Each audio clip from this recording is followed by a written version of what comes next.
क्या होगा अगर आपको पुलिस, लेखपाल या वकील बनकर कोई फ़ोन करे और आपकी मदद के नाम पर आपके ही पैसे ठग ले? कन्नौज में ऐसा ही एक खेल चल रहा था। लोग सोचते रहे कि उनकी समस्या का समाधान होने वाला है, लेकिन असल में उनके साथ बड़ा खेल खेला जा रहा था। पुलिस के मुताबिक आरोपी पहले यूपी 112 की घटनाओं की जानकारी जुटाते थे, फिर कॉलर्स को फ़ोन कर खुद को पुलिसकर्मी, लेखपाल या अधिवक्ता बताते थे और काम कराने का भरोसा दिलाते थे।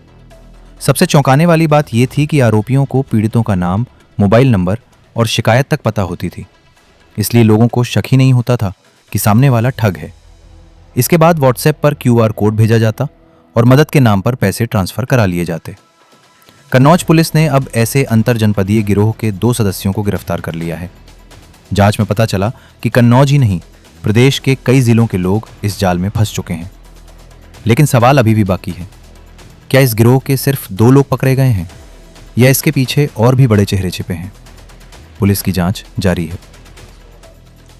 देखिए, ये पिछले कुछ समय से ये शिकायतें आ रही थी कि कोई अज्ञात व्यक्ति हैं जो पीआरबी 112 को कॉल करके उनसे इवेंट का विवरण प्राप्त करते हैं और उस विवरण को प्राप्त करने के बाद जो कंप्लेनेंट है उससे बात करते हैं फीडबैक के नाम पे और अपने को मुख्यालय का कर्मी बता करके कि 112 मुख्यालय से हम बोल रहे हैं, ये कह करके पीआरबी कर्मियों से इवेंट का पूरा विवरण ले लेते थे। इसके बाद कंप्लेनेंट से बात करते थे और कभी थाने का पुलिस, संबंधित थाने का पुलिसकर्मी बताते थे और कभी वकील भी बन जाते थे, कभी लेखपाल बन जाते थे और उनसे कहते थे कि हम तुम्हारा ये काम करवा देंगे और इतना पैसा ऑनलाइन ट्रांसफ़र कर दो। तो ये ऑनलाइन पैसा ट्रांसफ़र कराते थे और जब उनका काम नहीं होता था तो शिकायत करते थे, तो उनको ये हड़काते भी थे। तो इससे जब ये पूरी जानकारी हुई तो हमारे प्रभारी 112 महेश वीर सिंह जो हैं इंस्पेक्टर, इनके द्वारा थाना कोतवाली पर अभियोग पंजीकृत कराया गया और इन्वेस्टिगेशन से 2 लोगों के नाम प्रकाश में आए। इसमें एक अमन तिवारी है, ये सिधौली थाना जनपद शाहजहाँपुर का रहने वाला है और दूसरा रामवीर है जो थाना रोजा शाहजहाँपुर का रहने वाला है।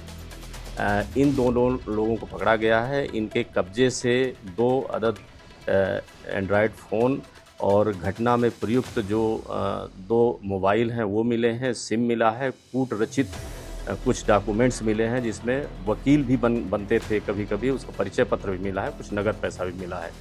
तो ये एक अलग तरह की मॉडस ऑपरेंडी है जो पुलिस वालों से इवेंट ले करके और कंप्लेनेंट से पैसा उगाही का काम करते थे और ये बहुत बड़ा रैकेट चला रहे थे। इसमें अभी तक जो जानकारी आई है उसमें 21 जनपदों को इन्होंने कॉल किया था। 21 जनपदों के पीआरबी को कॉल करके उनसे इवेंट लेना, इवेंट का विवरण लेना और इसके बाद फिर कंप्लेनेंट से संपर्क करके उनसे पैसा ऑनलाइन मंगाना, ये काम करते थे। दोनों लोगों को पकड़ा गया है, इन्होंने पूरी घटना को स्वीकार किया है, एफआईआर पंजीकृत की गई है। देखिए, अभी इनके बारे में पूछताछ की जा रही है और ये हमारे जो जनपद के लोग हैं, इनमें एक घनश्याम है जो खटिया थाना का रहने वाला है, कटरा गांव के, इनसे पैसा ऑनलाइन ट्रांसफ़र कराए। एक रमन प्रकाश है जो तिरवा थाने का रहने वाला है, इससे पैसा ट्रांसफ़र कराए। एक विनोद कुमार है, ये चिंतापुरवा थाना तिरवा के रहने वाले, इनसे 7,000 रुपये ट्रांसफ़र कराए। इसी तरह एक शांति देवी महिला है, ये सतारा की रहने वाली है, इनसे ठगी करने का प्रयास किए। तो अभी पूरी डिटेल और प्राप्त की जा रही है और 21 जनपदों की जो सूची है जो अभी तक डिटेल आई है, तो ये लगभग आसपास के सारे जनपदों के पीआरबी को पीआरबी मुख्यालय का हेडक्वार्टर से कह करके इवेंट का डिटेल ले करके इस तरह की ठगी करते थे। पूछताछ में लगभग इनके बताने के हिसाब से और जो डिटेल आई है, लगभग 1.5 साल से ये इस तरह की घटनाओं को अंजाम दे रहे हैं। पीआरवी वालों ने एक यूजुअल तरीके से इस चीज़ को लिया, चूँकि रेगुलर तरीके से इनके इवेंट जाते थे तो और उसी नंबर से जाते थे, 2 नंबर विशेष करके थे। तो पीआरवी वालों ने पहले तो यही समझा कि हेडक्वार्टर से ही फ़ोन आते हैं, इस वजह से बहुत ज़्यादा ध्यान नहीं दिए।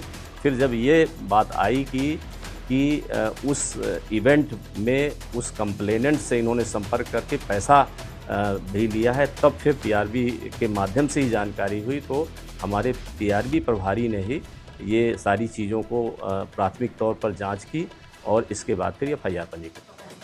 लगभग कितना इन्होंने अभी कबूला है, कितने लोगों से ठगी कर दी? देखिए हमारे यहाँ के अमाउंट भी लोग ले चुके हैं। अमाउंट बहुत छोटे छोटे लेते थे। जैसे इनका ये अभी मैंने बताया कि 7,000 एक से लिए, 3,000 एक से लिए, 3,000 एक से लिए। तो मतलब जो भी इनसे बार्गेनिंग में बातचीत हो जाती थी, जितना पाते थे उतना करवा लेते थे, लेकिन एक बड़े लेवल पर करते थे।